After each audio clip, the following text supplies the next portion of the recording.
तो 163 का stop loss को जरूर गौर करें अगर आप कोई ट्रेड लेते हैं। लेकिन हाँ, मोमेंटम तेज अदानी पार में और अभी दिन के ऊपरी स्तरों पर आकर कर रहा है ट्रेड। इंश्योरेंस का हमने जिक्र किया था, स्पेशली एसबीआई लाइफ का, और एसबीआई लाइफ में आज हमने एक बड़ी ब्लॉक डील होते हुए देखी, जहां पर कैनेडियन पेंशन फंड ने शेयर्स ऑफलोड किए। और एसबीआई लाइफ के बाद अब इंडस टावर, पेटीएम में भी जल्द ब्लॉक डील हो सकती है। कैनेडियन पेंशन फंड दोनों कंपनियों में अपनी हिस्सेदारी बेच सकता है। फंड क्यों बेच रहा है और क्या डिटेल्स हैं, ये बताने के लिए यतिन मोहता हमारे साथ मौजूद हैं। बताइए यतिन। देखिए, हमने पिछले कुछ दिनों में ये देखा है कि कोटक बैंक में और आज एसबीआई लाइफ में कैनेडियन पेंशन फंड ने अपनी हिस्सेदारी बेची है। लगभग 2% हिस्सेदारी उन्होंने कोटक बैंक में बेची है और लगभग आधा % इक्विटी उन्होंने एसबीआई लाइफ में बेची है। क्यों हुआ ये? अगर आप मिंट की रिपोर्ट पढ़ें कुछ दिनों पहले जो आई थी, उसमें ये लिखा था कि केवाईसी और काफी सारे कंप्लायंसेस की वजह से सेबी ने निर्देश दिए हैं काफी सारे पेंशन फंड्स को, जिनमें कैनेडियन पेंशन फंड शामिल है, कि क्योंकि आपके केवाईसी और कंप्लायंसेस रेगुलर नहीं है, शायद आपको ये कंप्लाई करना पड़ेगा और कंप्लायंस नहीं करने पर आपको देश की जितनी भी इन्वेस्टमेंट्स है वो 6 महीने के अंदर लिक्विडेट करनी है। और इसी को मद्देनजर रखते हुए आप देख रहे हैं कि कैनेडियन पेंशन फंड अपनी होल्डिंग्स बेच रहा है। अच्छा, ये तो एसबीआई लाइफ और कोटक की बात हुई। दूसरे कौन से शेयर्स हैं जहां कैनेडियन पेंशन फंड का हिस्सा है? यहां अगर हम देखें तो लगभग इनके पास 6 करोड़ शेयर्स हैं इंडस टावर में, लगभग 2% हिस्सेदारी, और लगभग 1.5% हिस्सा इनका पेटीएम में, ये होते हैं लगभग 1 करोड़ शेयर। तो ब्रॉडली अगर हम देखें दिसंबर 31 2021 में ये इनकी रिपोर्टेड होल्डिंग थी जो स्टॉक एक्सचेंज पर रिफ्लेक्ट हो रही है।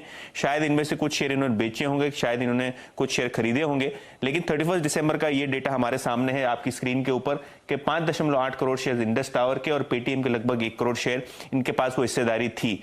अगर ये नॉन कंप्लायंस में हैं और इनको ये जो इन्वेस्टमेंट्स एग्जिट करनी है, तो शायद इन 2 काउंटर्स पे भी आपको बहुत जल्द ट्रांजैक्शन होते हुए दिखाई देंगे। ये अभी कहना मुश्किल है कि ये ब्लॉक डील के जरिए होंगे या ओपन मार्केट से होंगे, लेकिन ये तय है कि इनके पास एक सब्सटैंशियल होल्डिंग है इंडस टावर में और पेटीएम में, और दोनों ही शेयर्स में हमने बहुत जबरदस्त अंडर परफॉर्मेंस देखा है। पिछले कुछ हफ्तों में स्टॉक प्रेशर में रहे हैं और शायद ये कारण हो सकता है कि कैनेडियन पेंशन फंड का यहाँ हिस्सा बेचने को बहुत जल्द बाजार में देखने को मिल सकता है, ऐसा एक्सपर्ट्स की राय है। क्लियरली ये जो सेबी की गाइडलाइंस हैं ये इन शेयर्स के ऊपर सेलिंग प्रेशर डाल रही है।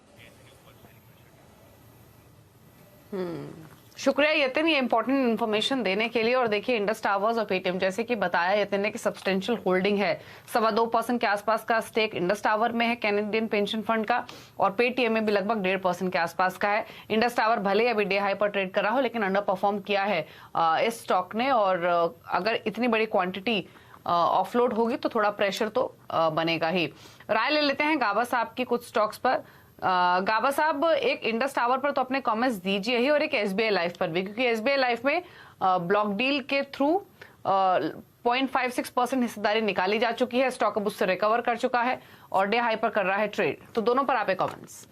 एसबीआई लाइफ तो साइडवेज जोन पर है, इसको क्लियर करने के लिए 1110 के ऊपर ट्रेड करना पड़ेगा। 1000 के आसपास ट्रेड कर रहा है, 1100 के आसपास ट्रेड है, लेकिन 1110 के ऊपर ट्रेड करना जरूरी है।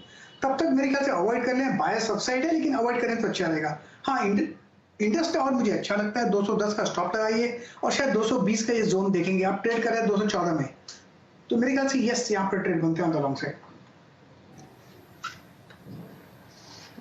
और एक रहे आपके पेटीएम पर भी, जो काफी अंडर परफॉर्मर रहा है, लगातार वेरियस न्यूज फ्लो की वजह से स्टॉक में प्रेशर रहा है, और अब ये डेवलपमेंट भी थोड़ा प्रेशर एक्सटेंड कर सकती है। स्टॉक ऑलरेडी डे लो पर है, पेटीएम पर भी आपके कमेंट्स।